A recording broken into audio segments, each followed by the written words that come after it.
Namaste and welcome to everybody for this is the fifth in a series of classes that we've been doing about the topic of fear and relating to a book that has recently been released by Crystal Clarity Publications and Ananda Publications, How to Live Without Fear in the Wisdom series of Yogananda.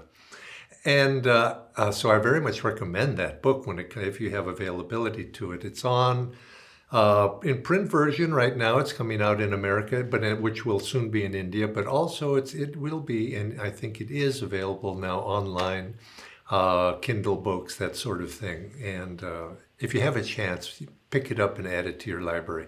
Now today is the last, as I say, of the classes in this series, and I'm going to wrap up. In conclusion, but also it's a chance for you, if you have questions, to put them in the chat box, and we'll get, depending on how many of chat questions that come in, we'll answer those as best as I can. And I know I have a couple to start off. A couple came in dealing with anxiety, and so I'll begin on that topic and just kind of sum up what we've been talking about these last 4 weeks. But let us begin today with a prayer. Divine Mother, great masters, beloved Guruji, we offer our lives to Thee. In Thy presence, where can fear reside? Thou art our protection, Thou art our guide. Thou art our constant presence as a friend. Beloved Lord, be with us always. Om Shanti, Shanti, Shanti, Amen. Now, this topic of fear, anxiety, worry, these sorts of things, they're everywhere. And then they can manifest in can seemingly very significant ways, things that actually affect our lives. And of course, there's all sorts of minor things. You might say your neighbor, your friend, or relative have some very minor fear, but it's very big for them, and it may seem trivial to you. We can't judge these things from one person objectively, outwardly, what we should be afraid of or not afraid of. Yes, some things seem to be obvious, but nevertheless, it's a very personal thing. And a couple of lessons that come from that, and we've covered pretty much most everything that as an approach and an attitude, how to overcome that, and what Master said in his books and his writings, and what all of us have learned, I think, somewhat through our own experiences in life. And I'm going to begin by remembering a story that applied to me, and then a story that I'm going to share with you. And in Swami Kriyananda's autobiography, he mentioned when he was a boy that there was a bully in one of the schools, and common for, those things happen. And the bully was always, it was picking on him and wanting to pick a fight, and eventually cornered him. And since his bully was older and quite a bit larger than Swamiji was at that time in his life, the bully pretty much had his way with Swami, and he was beating him up. But Swamiji just took it. He just let the bully, because he didn't have much choice really, but he wasn't going to submit mentally or emotionally. And the bully just kept pounding on him. And finally, the bully saw that he was not going to be able to subdue him in the sense of making him fearful of him. So he wasn't afraid. He couldn't do anything, but he just decided to take it.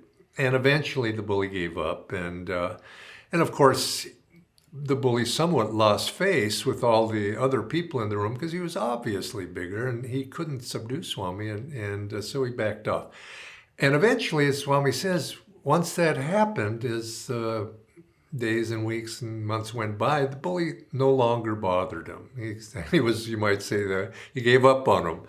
And I had an experience like this when I was a boy, and it taught me a very, very good lesson. I remember I was about 10 years old, and as is certainly in my neighborhood, I don't know about your neighborhood, these things were like that. It was a rough neighborhood. And there was a group of boys, about, I'm going to guess 3. I was only 10, and so they were probably 13, maybe a little. They were bigger, and they were older. And I was with another friend, and they cornered us. And my young friend escaped, you might say, but I couldn't escape, and these guys beat me up. And I had a scar on my face, I remember, for years after that. And but it was physically not pleasant, obviously, but that wasn't the bad part of it. It was the emotional trauma of having this bully beat me up, one particular one of them. And for years afterwards, probably 2, 3, 4 years afterwards, I was afraid of this guy. And he dominated my consciousness, you might say, in anywhere, because I was always on the lookout for him, trying to avoid him. And it was he never, I never really encountered him too much after that. But yet he was in my mind, and I was afraid of him, and I just didn't like it, and it influenced me, what I did, where I went, what was happening. I was kind of always, aware. Where is this fellow for a few years?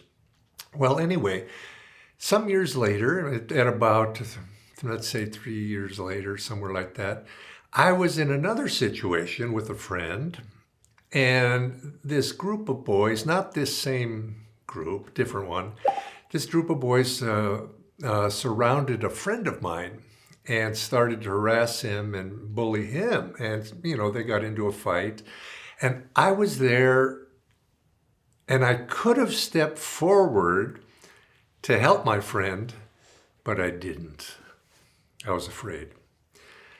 And my friend ends up getting beat up a little bit. And afterwards, I was so ashamed of myself. Why didn't I help him? My loyalty, I didn't prove my loyalty to him. And it was such a regrettable thing that I carried that with me. And that was worse, you can say, than actually getting beat up myself, to not step forward at a point to defend and help my friend. And so I carried those, and I resolved. I says, I'm never going to do that again. I'm not going to do that, because I was diminished in my own eyes, and because I regretted it. And now I've learned in the years since, of course, Paramhansa Yogananda said that we're drawn back into this world for two main reasons: desires. I want this, I want that. Or secondly, regrets. I should have done this, I should have done that. Oh, I did such, And if you could say anything, it's not good to have regrets, because they draw us back. But if I could say one good thing about regrets, they can, if we feel them strong enough, we can change our behavior. And I said, well, no, I'm not going to do that again. And then this whole thing, and I thought, what does that bully finds me? What's the worst thing that's going to happen? He's going to beat me up, and and I'm going to have physical pain, and there's some humiliation of getting beat up, and I'm going to beat up in some way. My ego is not going to like it. But I said, that's better, than being regretful because I didn't step forward when I probably should have to help. And I don't know if I could have helped or not, but for myself, it was important to do that. Well, this is, I think, in a sense, the point of this is, if you have fears, and I think we all have fears, and they come in many forms. When you're a boy or a young person like that, maybe that's something, tussling with bullies is one physical way. But when we get older, my experience has been those sorts of things don't arise too often. There's not too many times when you have to step forward physically to protect something or to do something. But there's all sorts of other fears that come up. The fears, you might say, of not the physical body, but your emotions being hurt. And so you don't do something when you perhaps should have done something, or it would have been better. You're afraid. It's for some other reason. Or perhaps you're afraid to step forward because you're going to look silly, or you're afraid it's an egoic thing. There's all of these things, and then you start to encounter those. And when, and whenever those things have happened in the years since, I've looked at it and I said, what's worse, to regret, allow something in your life to control you, is because that's what really fear does, is you become paralyzed, you don't act, you act in a way that isn't perhaps rationally the best thing to do. And that's what fear does when you get paralyzed. Your emotions you're directed by emotional reaction, you might say. Fear is an emotional rather than rational. And it objective, positive things that you could do. And also, as I did mention this, is because it's an emotional reaction, which is directed from you might say, a more primitive part of our mentality, our brain, it also blocks off the higher aspects of our ability to move forward. In other words, the rational side of ourselves, well, this is not the best way to behave. Not if I thought about it rationally without being emotionally overwhelmed by the situation. And also, I think for the devotee, the deeper problem is that not only is the rational mind paralyzed a little bit, but also the intuition begins to be blocked off. Because we've contracted into more of a subconscious, primitive way of reacting, and the higher faculties, rationality, and particularly intuition, a sense of guidance of what's the right thing to do. Like the right thing to do as I was a boy, I should have stepped forward and helped my friend. But I reacted in the other way and it got blocked off. But then later you come and remember it and you regret it. Well, it's the same. This is what happens with all sorts of fears. And even things that are, you might say, not an immediate fear, but something that you're anxious about. And I think this is when we speak about fear, yes, there are instances where we actually fear something in front of us, but probably more prevalent, it's that big question of what if, what if that happened? What if a loved one of mine passed away? What would I think? What would I feel? Oh my gosh! And what if I lost my job? What if I was impoverished? What would I do? What would I do if this circumstance? What if that circumstance? And it can pretty soon these what ifs can be kind of small, really, in the large perspective, but in the immediate moment, we tend to lose perspective. And some little thing, hey, what if that happens? All of a sudden I'm consumed by it. And this question of what if, you could sort of say the monster behind the curtain that might be there. You're probably not, but it might be there. And what do we do about that? And how do we deal with that? Well, all of these things I think come back to the lesson that I learned, at least for myself. And of course, each of you will have to learn your own. But one thing that does not work is to run away from it. It just doesn't work because you run away from it, but the bully's still there. And then because you've run away from it, you're then afraid of it and you just can't face it. Well, this is the first thing I think, and I think the lesson I've learned is if something is bothering you, you have a problem, you have a difficulty, what if that happened, is you have to overcome it. I've found I have to be able to face it. And it doesn't mean I like it. I don't like it.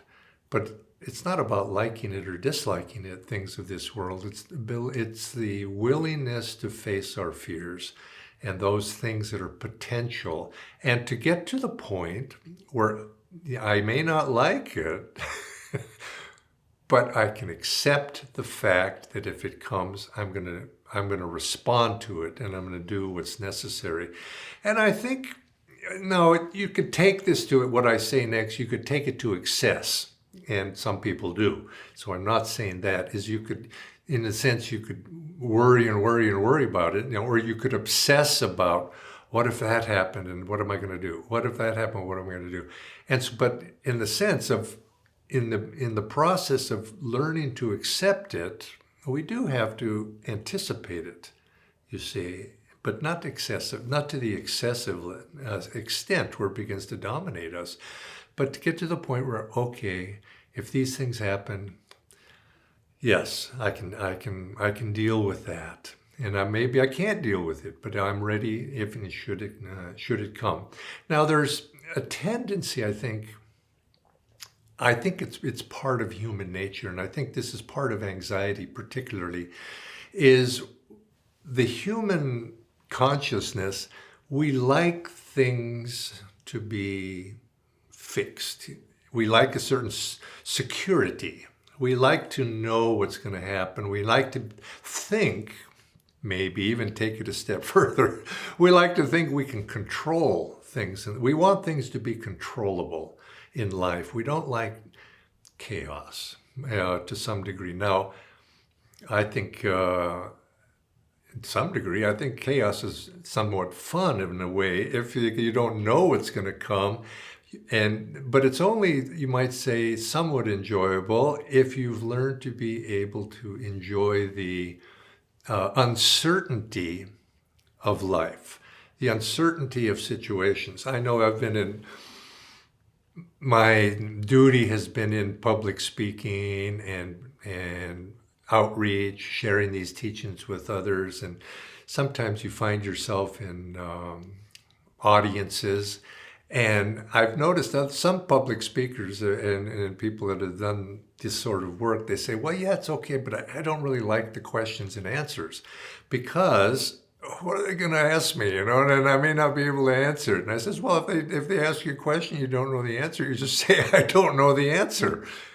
Doesn't that make sense? And but nevertheless, it can be a little bit, some people find it nerve-wracking that they're not going to be prepared for whatever comes in life. But I think this is in a sense what we all do. We're all on the stage, and life is giving us questions of which we're supposed to give an answer, whether we know the answer or not. And in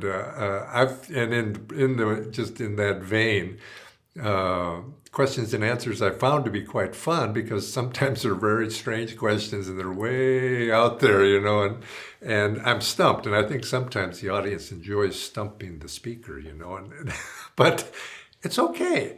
We're all in this together. Now, life presents us with all these sorts of things, but we do, it is in our nature. We want a certain security. We want a certain certainty. But I have to ask the question, I think all of us have lived long enough to know, is life ever certain? It's just not made that way. There's always, we can't rest, or find security by trying to get everything in order. And I know some people become very obsessed with that. I got to have everything in its right place, everything in a certain way, because if it's not, they get upset, and I think it leads to a certain amount of insecurity. And I think anxiety is a little bit, if we feel that anxiety, what if this, what if that, because life is like that. It's uncertain, and life is chaotic in the sense that it's too complex for us to be able to, with this human mind, to be able to perceive what's going to happen, why it's happening. Now, it's a very fascinating topic, but it's something I think to remember. Keep this in mind. If we find ourselves insecure with chaotic situations, I say learn to be able to accept it. Life itself is chaotic, but yet it is not random. Now there's a difference between chaos and randomness. Randomness implies that there's no cause and effect relationship going on. It's just totally beyond that. But chaos means that there is an order to life. It's just that it's too complex for us to understand. And that's the difference. And it does not mean that in the midst of chaos, there is no purpose. You see, modern society tends to some people in modern society lean toward the idea that, well, it's all random. There's no purpose to anything. That's called nihilism. And life is without purpose. And this is a disease, I think, that society as a whole suffers from. And so since there's no purpose, anything is okay. No, underneath there is a purpose. It's just that we don't always understand it. And you could say the art of living is to learn that underlying purpose of life. And one way, and it's, and I think it could lead to insecurity. If there's, we don't know what's going to come. But I think life, in my experience, is life, if we can approach life in chaotic situations and actually maybe enjoy the chaos a little bit, that there is an underlying purpose and life is a flow. And if we could see life in terms of a flow, rather than a rational this follows that, but it's just in a flow, you find that you begin to be able to enjoy the flow. And I think approaching life as an art rather than as a science. That Kriyananda would always say, many people go to art school and they learn the techniques of art. But how many become good artists? Because it takes something more than technique in order to become a good artist. And I think this applies particularly to living life. Life can be approached as a science. So the facing fear can be approached as a science. Oh, I've got to remember to do that. I've got to remember to face it. All of these things we've talked about, you can approach it. And when you're in the middle of fear, something's frightening you, all of that goes out the window anyway, because you can't remember any of it. You're just afraid. And so I think it takes a certain attitude. And an attitude is more in terms of an art, of how we approach life. And if we think of life more as a spiritual flow, and our job is to get into the flow of responding in a certain way to life, responding what happens to life. And underneath that is not to try to stop what's coming next. Oh, no, not that. Oh, no, not that, not that. That you can't get into a flow by, if you're in a dance, a free-form dance, is what happened before, you take that and you go with it and you do the next thing. There's a certain amount of improvisation. There is such a thing called improvisational theater, which is kind of a fun exercise, actually. Which I've done this with, it doesn't work online, but if you have a small group of people, in a class, you start a conversation and a story and you get to a certain point and you stop. And then the next, okay, you're up, and that person's got to take that story and then just fill it out, and they go for about 15 seconds and they're stopped. And the next person, and they just, and some people just cannot do it. They cannot do it. With practice, everybody can do it. And you just pick up the story where it left off, and then you go in this other direction, and it can really, really be hilarious and fun. But it takes practice. But it's the flow. One thing leads to another, and approaching life more in an artistic way rather than a staccato of logical events. Now, what does this have to do with fear? I think it's just an approach to life. If we're willing to accept whatever that previous person said, whether it's ridiculous and I'm just going to pick it up and I'm going to go to the next thing, and I do not resist. I accept, that's life. And what life gives me, I'm going to take next. And it's not a matter of liking it or why did you say that? That was a dumb thing to say. Well, okay, it does not matter if it was dumb or threatening or whatever. How do I respond to life, you see? Not just reacting, responding to it, in some meaningful way. And I think the ability to train ourselves to approach that, and it's a certain amount of sense of attunement, of what does it take? In other words, what does it take to become an artist as opposed to a technician? And this applies to everything in our life, in terms of our employment, what we do in our life, just not to be technical about it all. And you could take this, of course, here we are, we meditate, we do spiritual practices, and people approach spiritual practice. I want to attain enlightenment, and this is step 1, step 2, step 3. What's step 5? I want to take the next step. Well, it's admirable. One wants to do these things, but have we got into the flow of what underneath the technique, what is trying to happen here?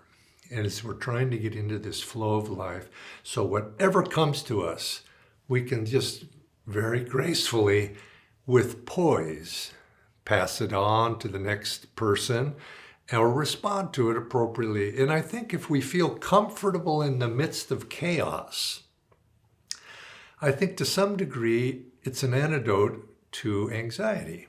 The anxiousness of, because you can't give a logical, and if you're anxious, do X, Y.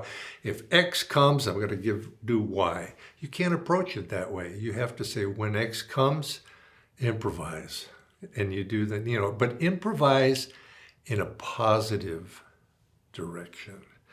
Improvise your life. Take the next step that's going to, whatever you can do in the next moment that's going to improve your situation and take you toward that which is higher, that which is going to be joyful, that is which is going to be more satisfying. So as I look back upon my experiences with being ashamed of myself because I didn't help my friend in a time of need, I said, I'm not going to do that again. I'd rather have the fellow beat me up, rather like Swami. He allowed that fellow to say, yeah, I'm not going to become a servant of this, let that person dominate me. He may be stronger, he may in every other way, but inwardly, I'm not going to allow somebody to touch me and grab hold. And I'm not going to let fear. I'm not going to let anxiety.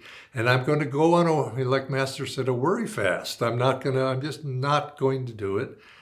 And that positive affirmation that I'm going to be poised in the moment. I'm going to be poised in God. Now there's a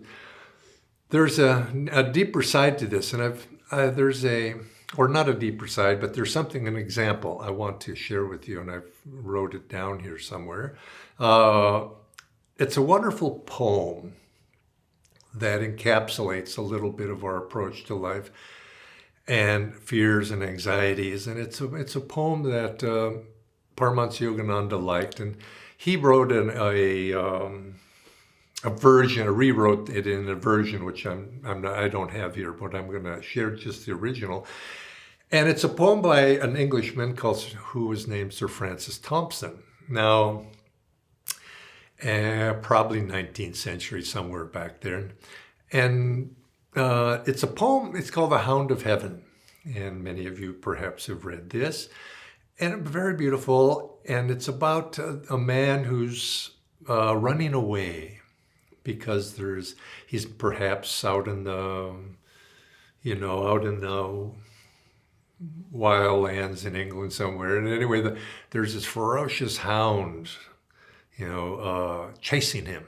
And he's running away, trying to escape. And as he said, and I'll read some of the words, he says, I fled him down the nights and down the days. I fled him down the arches of the years. I fled him down the labyrinthine ways of my own mind, and in the midst of tears, I hid from him, and so on. He goes on in this way, and he's running, and this hound is just, after him. So he runs and runs, but he's getting tired. And he says, he's becoming exhausted, and he knows that this hound is catching him. And of course, this is all very allegorical and symbolic, is because he's running, as all of us do, from life. He's running from his fears. He's running from those things that are threatening to him, or that he's perceived as being threatened. But of course, the hound, as the title of this poem implies, it's the hound of heaven. It's God himself who is chasing him through all the challenges, through all the difficulties, and mankind is afraid. The man is afraid, and he runs from God. And until finally he gets exhausted, and finally, the hound catches him, and the man is terrified. And the hound catches him and says to him, he can't flee any further. And the hound says, "Fear not," or that which he was fleeing from, says, "Fear not.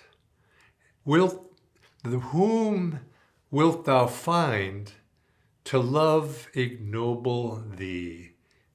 Save me, save only me." In other words, accept me. I'm the only one that is going to love you, that you've been fleeing all your life. You've been fleeing. Who else is going to love you except me? And then he says these words, "All which I took from thee, I did but take not for thy harms, but just that thou mightst seek it in my arms. All which thy child's mistake fancies as lost, I have stored for thee at home. Rise, clasp my hand, and come." You can see everything I've taken, so you can say, for God, everything I've taken from you, it's not for your harm. The difficulties, the things you're afraid of, all of these things, I took it. It's a child's mistake.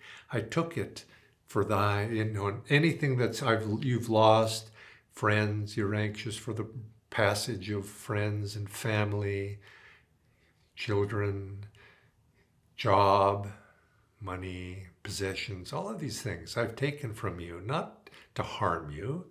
And if we could see it in the larger context, rise, clasp my hand, and come. And then the man who's been running, he says, halts by me that footfall. In my gloom, he comes to this resolution, in my gloom, after all, shade of his hand outstretched caressingly. In other words, his gloom, all the things he has feared, was merely the shadow of God reaching down to him to help him, to lift him up. Is my gloom, after all, shade of his hand outstretched caressingly? And then the hound says to him, "Ah, fondest, blindest, weakest, I am he whom thou seekest. Thou dravest love from thee who dravest me." Dravest, the old way of saying drive away. So he says, you drive away love from yourself, those who drive away me. And so I think in the sense, you could say, we feel fear comes when we're alone. We don't have a friend standing beside us. We don't have a friend who's there to help us, to protect us, to fight for us on our side. And I think that's a mistake. It's a mistake. And I think in this whole spiritual path is one is coming to the realization that we do have a companion right there.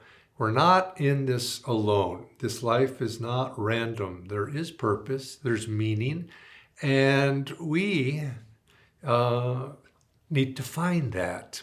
But again, coming back, to live with fear, to allow fear to control us, to make us do things that we wish we wouldn't have done, might have done different, that's worse, I think, than to just accept the fact that I'm going to get beaten up by life. Maybe will beat me up, but it's better to stand up in that way rather than to allow it to control me.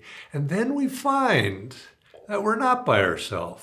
We're not by ourselves. When we really are just able to accept and face, we find a lot of those things, they just melt away. So if you take this in the spiritual sense, we run away from God, but God continues to pursue us. And in the running, of course, life can seem cruel, it can seem unfair, all of these things. But and this hope that we can protect ourselves from life ends up just binding us. We end up putting all these constraints around ourselves. And eventually, the soul is going to rebel against that. So why wait? Because anything that constricts our freedom, constricts us and makes us feel smaller, sooner or later, we're just going to say, I'm not going to stand it anymore. I'm not going to do that. I'm going to stand up. So why wait and put ourselves through all this suffering? Stand up now, accept the fact that life has its vicissitudes, and as Master said, be cautious, but never be afraid. And you could say, attach yourself. The answer here is not to run away, but to attach yourself to something higher. Attach yourself to God, attach yourself to that companion. You'll find you can then, you could say, face anything that comes to you. So take this, you might say, as our parting thought. Face your fears if you have them. They're natural. They're something that all of us have them. Face them, accept them as best you can, and face them and move toward your fear. If you understand what I mean, this in a deeper sense. Move toward it, not away from it. If you find yourself retreating, make it a tactical retreat. Sometimes you got to take one step back. Okay, gather yourself so that you can take 2 steps forward. Yeah, that's understandable. But your overall progress, you're moving toward the light rather than retreating from it and hiding from whatever it is that's threatening you. And so I'm going to, ask Bharat if he has if any questions have been submitted that, and I can give perhaps some final thoughts on whatever that might be. So, Bharatji, Yes. is there any comment? Yes, Jaya, thank you. There is 3 or 4 questions. Okay. So the first one is, how can I keep calm and center when everything around me seems to be collapsing and chaotic? Yeah, exactly. How to keep trusting God and goals that I will be okay, and this is all temporary Maya? Well, that's the thing. You see, it's easy for us to say these things, but then when the time comes, what do? There we are again. And I think it's like most things in life. You have to practice it again and again, coming back to that point of poise. Now, I think if I was to speak for myself, is that, we fail many times. And to be unsteady, to be frightened by something, that's okay. It's to be frightened by something and then act appropriately to counter it is, I think, what I'm trying to encourage. Not that you shouldn't feel fear. I'm not, because that is not necessarily a symptom of something wrong. It's a symptom of something threatening us.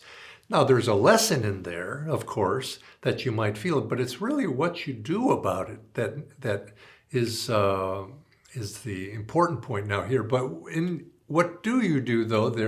There you are. You're in a position of something's happened. What I've done, in my experience, is you have to stop that emotional reaction process and rechannel it. It's just energy channeled in one direction. How do we rechannel any emotional reaction into a positive direction? I think I would say the first thing is to stop and breathe. Now, I'm saying that, you might say symbolically, metaphorically, whatever, but I do mean it literally too. Gather yourself, breathe. Because oftentimes, physically, when you feel something frightful coming, you stop breathing. Your breath becomes very shallow, and it's a reflection of the tension that you have in the body. The body becomes tense, then you breathe very shallowly. But if you just relax the abdomen, the diaphragm, by breathing, right then you can gather yourself in the moment. And then you gathering yourself, and then you apply that which you've learned through experience, through maybe, you've gained a little bit because you failed in the past, and I'm not going to do that again. And you try to be poised. Now, poised, you could say, comes from remembering and attuning yourself to that which is poised and steady already. Fear, you might say, is a reflection of your wavering in indecision, and you're unsteady, you're unpoised. And you have what things in your life represent poise and steadiness and security. To me, that I would, and I think in maybe some other class I've said this, if I feel something insecure, something's bothering me, I relax physically, mentally, emotionally, take a deep breath, and this is physically, mentally, and emotionally, and I begin to think about Guru. Om Guru, Om Guru, Om Guru. And you have to train oneself to remember that. Remember that story of Dr. Lewis, who was in a sailboat, and a big storm comes up, and he's going to sink his boat, and so he lays down in the boat, and he looks up, and he hears the sound of Om. Now, Dr. Lewis, if you remember, had the ability to recall the divine light to the spiritual eye, and he looks into the spiritual eye, into the light. He recalls the Om vibration. And and this is something to remember, why we might want to become an advanced yogi. It is, Yogananda said, when you are in Om, nothing can touch you. Now that is protection. And so for me, calling on the Guru's grace, God's grace, if you can feel yourself, train yourself to feel the divine aura of protection around yourself, imagine it even, and just by that alone, even trying to do that takes you into a position of being actively engaged upon what's bothering, upsetting you, or threatening you. Because when you're threatened, you begin to think about yourself. You become self-absorbed in your own dilemma, difficulties, the object of your fear, and you forget to remember the higher protection. And whether you're, you could be atheistic about all of this and non-spiritual, you forget your inner self, your inner strength that you have yourself. But you have to be able to recall that. And this comes by a certain amount of training. And that becomes stronger, and then you're tested. And you're tested by little challenges during the day. And that's when you have to practice. You have to practice with little things, and that you can succeed with. Because then when the big challenges come, they're not overwhelming to you. So if you haven't practiced, it's hard. Or perhaps even impossible. And so this is what we have to do, is learn to be able to get that poise. Now I say, mentally face it, breathe. Now, yes, physically, but also it's recollecting ourselves. It's coming back to, okay, this is what I've trained myself for, this challenge. And I'm a trained person, and I'm going to be able to respond to this how do I respond to crocodiles that are coming at me? Well, I do the right thing. I do whatever it needs to be. But to be afraid of it and to just freeze up, it doesn't work.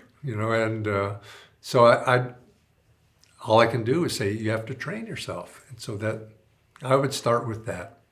Next question. Thank you, Jayaji. Do you have suggestions on how to overcome the fear that the work may not be done if I started? This person is saying that they're afraid that the things don't get started because of that fear. The work doesn't get done. So how to overcome the fear that if I start something, I may not be able to finish it? It's true, you may not. So what? I mean, you see, there's two things here in these situations. There's the rational thing of what's happening, and the fear is the emotional reaction to what the objective problem is. You see, they're not the same. We have a problem, And then their fear is there. And the fear affects my ability to rationally or intuitively or dynamically work on the problem itself. And so what we're saying here is trying to separate these two things out. There's the objective situation, and there is the fear of the objective situation, or in this case, the fear of not doing something. And so it's really it's the fear that we want to get rid of. And because oftentimes we think it's the situation we want to get rid of. And I don't think maybe that is true in some degree, but it's really a different thing. And so we start avoiding the situation rather than solving the fear of that situation. And they're two different things, and we have to keep those straight. Because if we're not afraid of something, the fear part is not there, we can then approach it and we can do something. We can be effective, maybe, of at least try. And so it's the overcoming or the ability to deal with some emotional reaction. Now, let's say it's not fear, it could be other things. There's many emotional possibilities. A situation could arise that it causes you to emotionally get angry. Okay, the situation and the anger are two different things. A situation comes up, you emotionally get jealous, perhaps, of something. It's irrational to some degree. Or not, and then, but you see, there's many things in life. There's a long list of potential emotions versus the situation, and so we have to discriminate between those. And you'll find that I have found that if you learn to respond to one sort of emotional reaction, it helps you with everything else too. They're all intertwined. It's the reactive process, and this is what we speak about in yoga. And how do we learn to overcome the reactive process, whatever the emotion might be? It's by being detached, by being able to withdraw ourselves, to separate ourselves from this body, this emotional body. And this is why we meditate. This is why we practice Kriya Yoga. And so if I could reference here, which I probably should have already, I should remember Lahiri Mahashaya, solve all problems with Kriya Yoga, become less subject to the reactive process of life. Now that sounds quite philosophical, but don't let philosophy get in your way. It's true. So practice. Next question. Thank you, Jaya. And the next question is, how can you help other people with their fears apart from something like praying and things like that? How can you help someone overcome their fears when you know something is coming and they are not going to be able to handle it? I think by being a good example and wrapping your aura around other people. And if people, if I find that fear is contagious, panic is contagious. Groups have a group dynamic where fear, and the principle behind that in a group is why all of a sudden do people, things start happening in a group that become not rational. They become it can become negative, and so if we know that happens, we can use that to our benefit. And you put yourself into an environment that is peaceful, calm, that is uplifting. We become affected by it. So okay, now that's us as the one who's being affected, but the person affects others by also projecting their aura to be able to envelop other people. And just like, I mentioned this evening that we started out our discussion about Swami Kriyananda's example from his autobiography. In a sense, just even me reading that, it was something I somewhat knew intuitively, but I says, yeah, that's a good example of that. And so we can be a calming influence.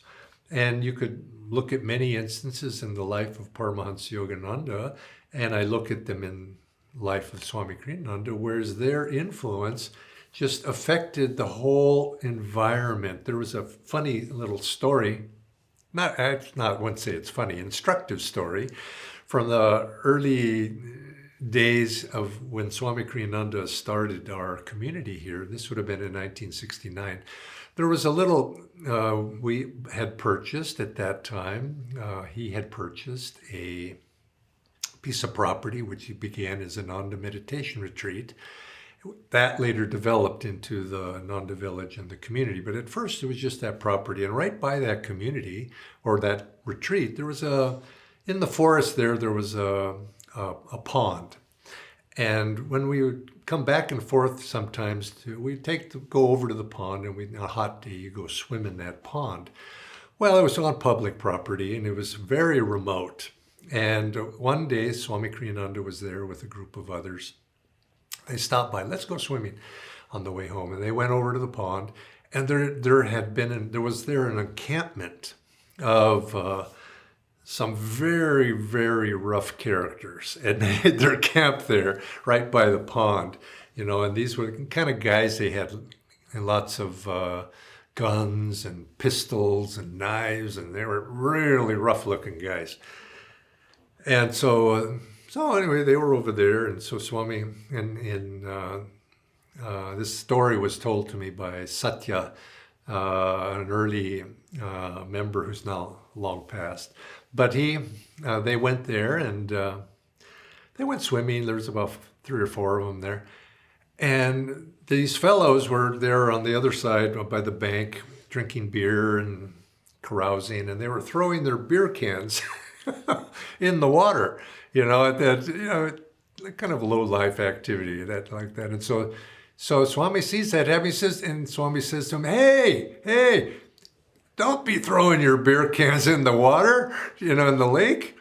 And, these guys, were just the kind of that didn't take advice easily like that. So I said, what do you mean? Who are you? So Swami, he says, I'm a guy, I live close by. I'm a philosopher and a poet. And Swami at this time, he starts walking, makes his way, swims a little bit, and he starts walking toward them, you see. He's going right toward them, and, these guys are pretty rough. And they see him come, drink, and they were probably half drunk. And so Swami just goes, hey, I'm a neighbor here, and I'm a poet, and I'm a philosopher, and, and throwing your beer can, so he gives him a little ecological lecture. And so he just coming along, and they see this guy coming, and for whatever reason, they just start to back up. You see, but Swami was not angry. He was not unfriendly, but he had a certain aura to him that he just kept. And they were very surprised. And he says, yeah, here, come on, I want you to introduce my friends. Come on, let's. And nobody else was walking forward. Everybody else was kind of going, oh, no. But Swami says, come on. So they all came, they came and they walked forward and, and introduced themselves. And these guys were so taken aback, that, and the situation resolved itself. And they, Swami and the other people with him went their way. Well, I don't think most people would have done that, and or it would take a very, you might say, courageous. But Swami wasn't thinking in terms of being courageous. He was just something that come up, and you could see this, and he moved toward it. But he had an aura of confidence and just a surety, and he was peaceful. I'm a poet, and I'm a philosopher and a poet, and these, these fellows, they were somewhat ignorant, I think, just spiritually ignorant. And they were intimidated by Swami in a way, that they just backed up and the incident passed. And I think this was a good lesson, a good way, and he wasn't afraid. And I do think if we want to encourage the others that were with Swami, were very encouraged by that. So you could say that if you want to help others, become strong yourself and become a bearer of light rather than just a receiver of light. See, because that's what a devotee goes to, that evolutionary stages, all of us do, is we want to be in the light. We want to receive the light. We want to take in blessing. But that's a beginning only. We have to get to the point that when we start there, but where we want to be an instrument of that light. It's not our light, you see. But to the degree that we can overcome the reactive process, we become a channel for that light. And so consequently, in the overcoming of our own reactive process, we become an instrument that, you could say, that filter, that blockage is removed, and then the light can shine through us outwardly. And you can direct that and help other people with that. And you find that oftentimes those things that are perceived as obstacles, really, they're just creating shade. An obstacle does that. An obstacle blocks the light and creates shade. But you find that really you confront it and it somewhat melts away. So in a sense, this is what we can't change the world around us directly necessarily, but we can be an instrument for those forces in the universe that do create change in a positive way. The future is not fixed in that way. The future is malleable, and things happen, and we are creating the future right now by our own attitudes and the way we approach it. And the future, and we get to the point, and I think this is for us as spiritual seekers, we have an influence on the world around us. The world conforms. That Swami Ramtirtha sung, the world stands aside to make way for me. And that's how it is. The world will conform to accommodate you in some fashion. If you do this in the right way. It's not that you have to, and you don't, this is what fear does, that fear makes you accommodate to whatever is that object of fear, rather than you being the force, and life responds appropriately, harmoniously, ideally here, to you. So give that some thought. Okay, Bharat, any further ones? Yes, thank you for that answer. It was wonderful. And visualizing Swamiji saying that to the people, I never heard that before. It's quite amazing. Yeah. I'm a philosopher and a poet. The last question that we have right now is how to ignore people, or perhaps work with people, if people around you are frequently behaving irrationally or hurting you. Well, sometimes, how do you can't, you'd say ignore is probably not, that. Well, there's different ways to take that. In other words, people are acting in ways that are irritating, not fun for you, that are difficult, and they are being an instrument for forces that you don't like or agree with. Life is full of those folks, and to some degree, but it doesn't really come back to us and how we respond to it, how we react to it. I mean, to some degree, we have to be strong enough to absorb whatever's going on around us. And I don't mean that passively, because but if we think that we have to straighten everybody out and straighten the situation out, we're going to just be endlessly engaged in trying to untangle this world. And so that, to one degree, you do have to ignore or abide or absorb a certain amount of discord or whatever it is in your life. And if you can learn to do that, you find it doesn't bother you as much. The question comes back, why is it bothering you, really? That's what I often come back to. Something really irritates me. Somebody irritates me or something. And I have to ask myself, why? Why am I reacting this way to that? Why am I, because not that they're right, it's right or wrong. It's they're not, they're misbehaving perhaps by social standards, but yet their misbehaving is one thing. Their actions are one thing. But why do I feel the way I do is another thing. And that's my problem. The fact that they're misbehaving is their problem, and they're trying to make it my problem, but I'm not going to accept that as my problem if I can get to the root of why I'm reacting. And then, if we're clear on that, then we can be a force for perhaps changing another person's behavior and not, because sometimes people do things that aren't right, and maybe it is our duty to help correct that. But we have to also at the same time be very aware of our reaction to why this is bothering me or not bothering me. Sometimes it bothers us because I feel it's adharmic. Somebody's not doing something proper.